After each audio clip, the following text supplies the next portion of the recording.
This is Make it plain. Make it plain. MIP With Masamela Matfumo. Mark Thompson. Make it plain. Get woke.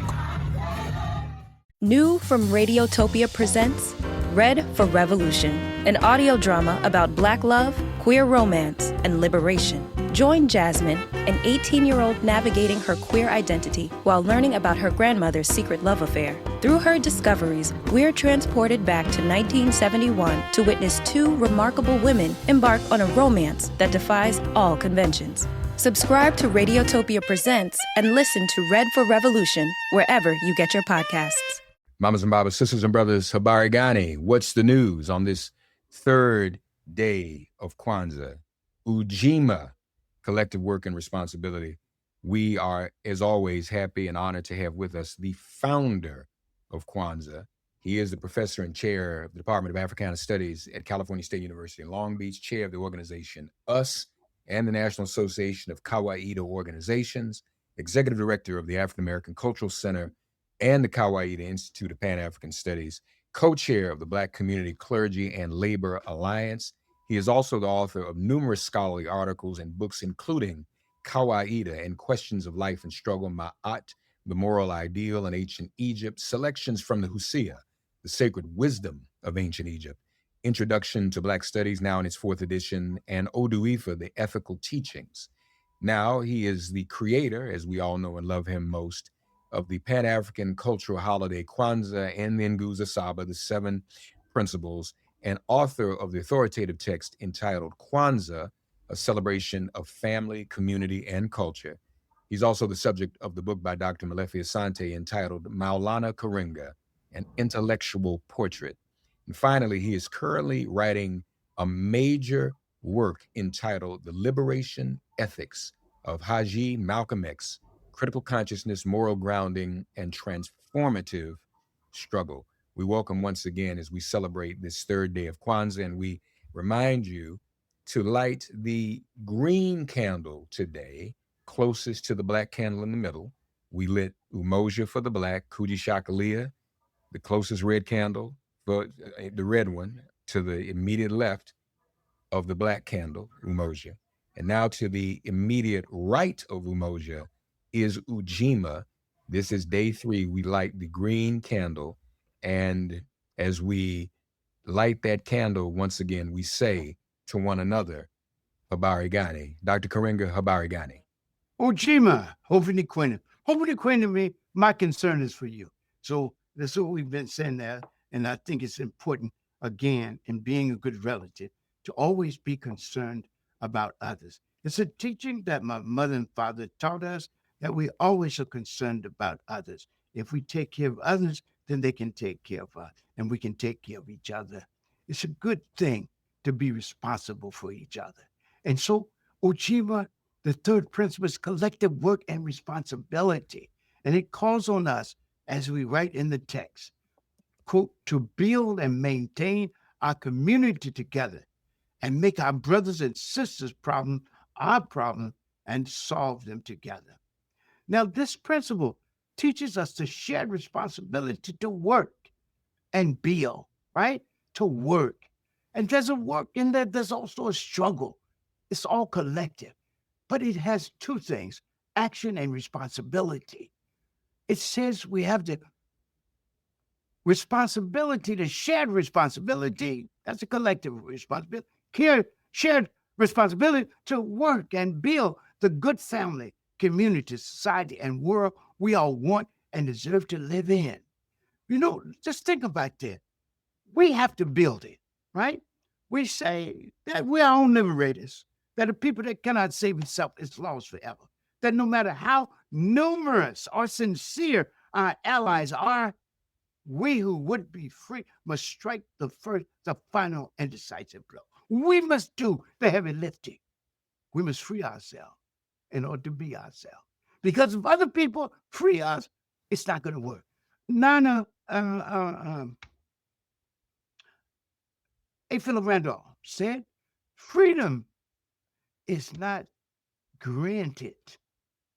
It's won.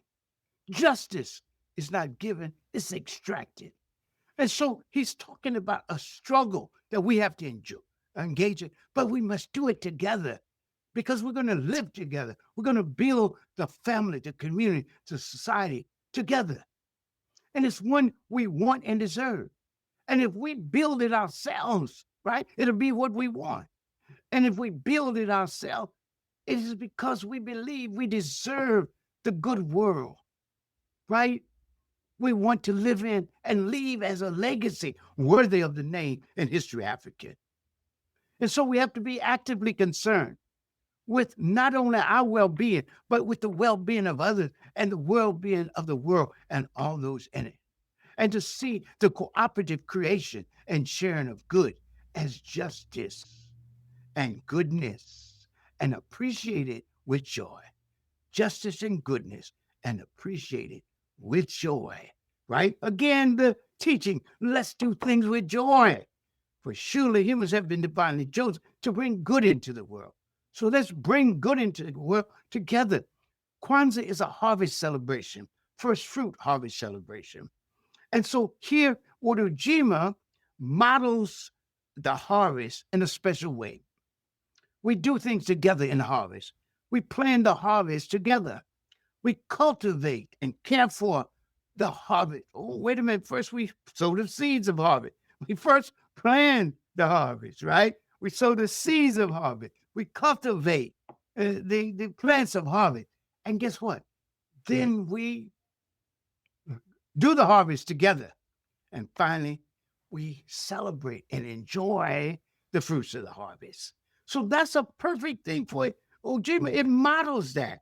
And we see that we get a joy and a goodness from working together, from creating this harvest of goodness, whether it's a physical one with food or whether it's just good in the world, harvesting the good that we ourselves have created in the world. Just think about how beautiful that is.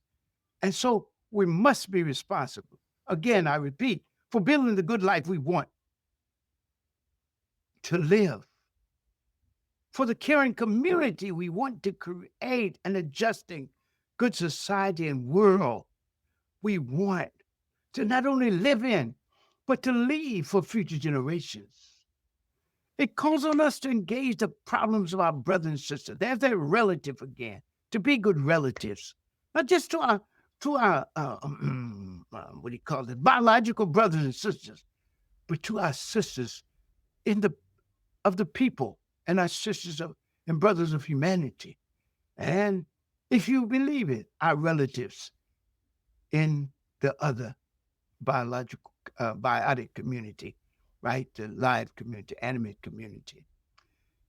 And to solve their problems together. Sometimes, I've seen some people want to change the language. Don't change the first language, right? So sometimes you say, when we're talking about Ujima and we say, to build and maintain our community together and make our brothers and sisters problems our problems and solve them together.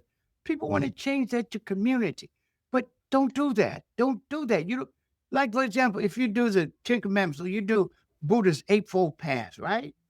You do other people. You leave them there, but you can explain them, but don't undermine the very basis for our unity.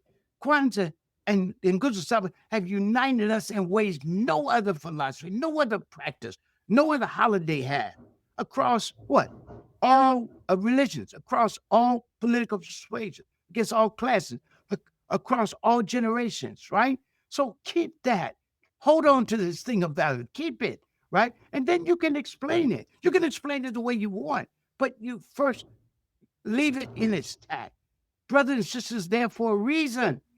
We're struggling to get over the kind of male privileging that we used to have, right?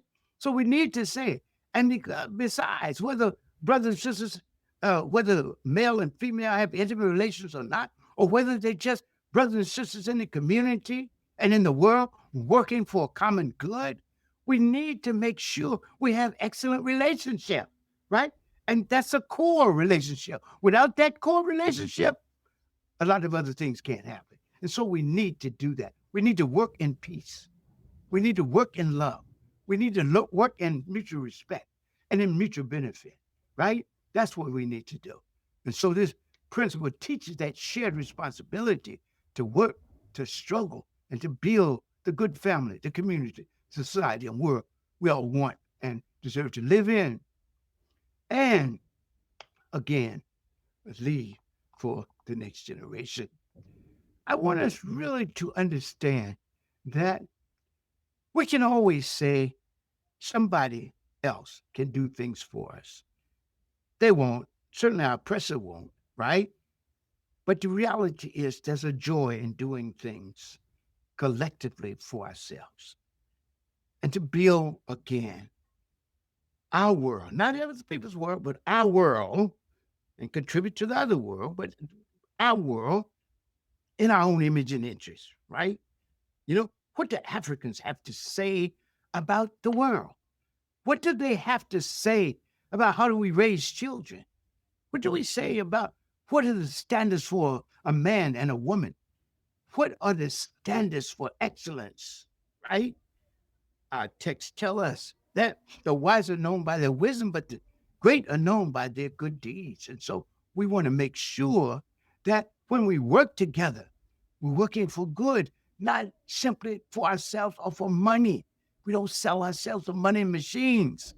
We all want a good life, but we don't want to find ourselves forgetting the struggle and simply seeking a comfortable place in oppression. And so Ujima said, let's be collectively responsible for the world. And so as we light the candle of Ujima, collective working responsibility, let us this year and always wish and commit ourselves to work for and struggle for the good world we are want and deserve to live in. And as the Odu Ifa of ancient Yoruba land says, we want to build a world of good where, number one, there's full knowledge of things. There's a knowledge, the possession of knowledge is so uplifting. It's a practice of freedom to learn, right? It's a practice of freedom to grasp knowledge and use it to expand the realm of goodness in the world. So the Odu Ifa said the first goodness is full knowledge of things. The second, we want to create happiness everywhere, not just in our home, but everywhere. Everybody deserves to be happy. It's one of the things that we talk about as a right to be in context that's conducive to our happiness. We can't pursue it if everywhere we turn, we're blocked. So we want to create conditions and capacity for people to be happy. The text says everywhere, all the people, everywhere. Peace. We're struggling for peace. We've got to build peace in the world, right? The warmongers must be stopped. The genocidists must be stopped, right? We want peace. The sacred texts say to us,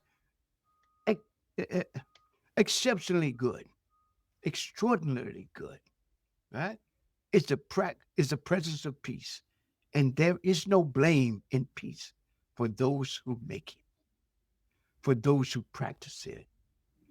Exceedingly good. Let me just say this again. Exceedingly good. This is exact translation. Exceedingly good is the presence of peace.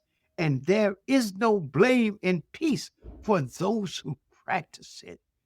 Just think about it. Exceedingly good is the presence of peace, right? And we must practice it. We must not only keep peaceful, we must do the work of peace. We must make peace.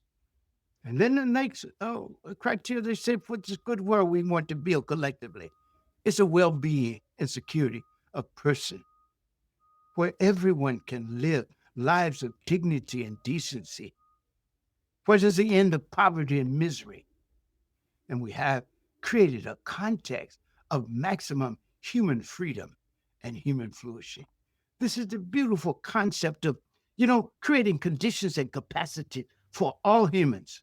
And we don't ever leave ourselves out. We're going to talk about Africa. Whenever I talk, I'm always talking about African and human good and the well-being of the world. Those three areas, African and human good and the well-being of the world. People might say, why not just human good? No, we'll get lost in that overarching project if we don't say African and human, right? We have to say African and human because we're talking from our own perspective, right? Other people do the same thing. It's not like we're doing something wrong here. You can't be wrong referring to yourself unless you're selfish, vocally selfish, as we witness all the time. We can't be, our president can't be our teacher. And even our allies can't be our tutor. We must speak our own special culture truth. That's self-determination. That's Kujichagulia. But I want us to see that we want to create this condition for human flourishing, freedom and flourishing. But I want us to see the struggle is for African and human good and the well-being of the world. And that means creating conditions and capacities for us to grow, develop, and come into the fullness of ourselves. That's what we struggle for. And it's every day a good day to struggle. Asante Sana, Ujima, collective work and responsibility. And of course, as we heard in the founder's message on Umoja, and you can also read for yourselves at officialkwanzawebsite.org, part of Ujima as well as a part of Kujishakalia is that we must collectively embrace the problems of our sisters and brothers around the world together, whether it be Sudan or Haiti or Congo. We cannot divorce ourselves from that. And I just want to remind everyone, we all are living in contradictions daily. These electronics we all use that we are dependent on, that we literally cannot function without, are powered by minerals from the Congo that the Congo does not see the wealth from, that Donald Trump just signed an agreement with to get some of the wealth for the United States of those minerals. Yeah. All right. So now, can we all turn our laptops and cell phones off today? No, that's not realistic. But we owe it to ourselves to get involved in this struggle and reverse this course. That is Ujima. That is collective, to see our problems together and to solve them collectively. Make our sisters and brothers' problems our problems and solve them together. And that is a problem because that is where we are from. We are from Africa. Also, Dr. Karenga mentioned we say African and human. Dr. Karenga, I don't think I'd be wrong even to say that as we talk about philosophy and ethics and the pursuit of happiness and humanity itself, the first to articulate in language and in writing ethics and humanity were those of us who were African people because we were the first civilization to begin with. So therefore, it is not a contradiction when we say African and human or Africanity and humanity. So we can embrace that, mamas and sisters and brothers, and we can embrace it proudly as we go forward in this Kwanzaa 2025 and every Kwanzaa thereafter. Yes, please. And if I could say something about this, it's two things. One, the press is always wanting us to erase ourselves. And when we don't do it, he tries to do it. Not just by burning books and banning studies and taking people's name off the park and history out and disqualifying national holidays and all that, right? Right. We try to do all that, but he wants us to do it, and then he doesn't have to do it. And we can't do that. We must reaffirm our Africanness. So I'm saying it, not because we're first and all, but because we are Africa. We have to speak from our vantage point. Everybody else does it. Everyone who has a sacred text, everyone who teaches ethics, they say themselves. And we repeat what they said. But what about them repeating what I said, what we say as a people, right? We stood up first, spoke the first human truth, introduced some of the basic disciplines of human knowledge in the now balanced civilization. And everyone came. You've heard me say that before. Jew, Gentile, Hittite, Hyksos, Roman, Greek, Persian, Libyan, they all came and studied there. There's always something new out of Africa. Africa was called one time, the Egyptians were called the light of the world because of their knowledge, the temple of the world because of their deep spirituality and ethics, and the womb of the world because they produce so many things, right? So many new things, right? So I think it's very important for us not to be afraid to say we are. It's like people saying Kwanzaa's for everybody. No, Kwanzaa's for us. but everybody can learn from it. Everybody can experience joy at us doing it and at us knowing ourselves, right? Just like when we go to Chinese New Year or Mexican Cinco de Mayo or Jewish Hanukkah, right? Nobody expects us to take that over or to get up and say, do y'all really, is this for everybody? Hey, we know who it's for. It's for the cultural community that created. And that's what I was saying early, is that, guess what? Every great message and every important project has two aspects to it, a particular and a universal, right? Particular because the people created themselves. It's their special cultural truth that they speak to the world. But it resonates. It is so deep and beautiful. It resonates with humanity. And so other people embrace it. That's what happened with the major religions in the world. Buddhism started in India, but it spread around the world, right? All over Asia, but also past that. You know, even now, young white people and other people are into Hinduism, for example. That's another religion that spread around. Well, the same thing with what we do. But a lot of the time, guess what? They don't want to give us credit. They don't name our products our own. They're appropriate. Even if something is as obvious as popular music, they'll deny it and say everybody do it. And that's why they changed the word from Black Freedom Movement to Civil Rights Movement. Black Freedom Movement is us. Civil Rights Movement is everybody. Yes, sir. Yes, sir. Yes, sir. We got to go, but for today. But I just people look at some of the scholarship on social media the young people are putting out about K-pop. That's the new rage in music. But K-pop comes from Black music culture, and people are just realizing that. So there's always this expropriation, as Dr. Karenga says. We don't question other cultures, in particular. We don't question Hanukkah or the New Year's or Cinco de Mayo.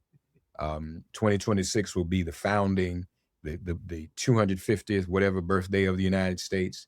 We don't question that. We know it was founded on our backs. But and the Native Americans. That's right. That's right. We won't stop the celebration, but we can inform. So don't try to stop ours, and don't let anybody convince you to stop ours. Yeah. Don't hate on us.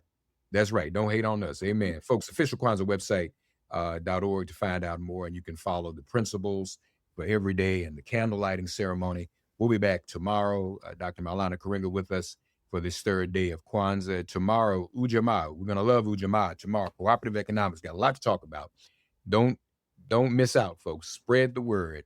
Thank you again, Asante Sana, Dr. Karenga. And folks, we will see you again tomorrow for Ujima. It has been made plain. Thanks for getting woke and listening to Make It Plain. As always, perform an act of kindness on behalf of an elder or young person. Write a letter to a sister brother who just so happens to find her or himself incarcerated. Offer libations to the ancestors upon whose sturdy shoulders we all now stand. And above all, give thanks to the God of your understanding by whatever name you call her and him. All God asks of us is that we give each other love. Thanks for giving MIP love. And please remember to subscribe and give us a 5-star rating. If all hearts and minds are clear, it has been made plain.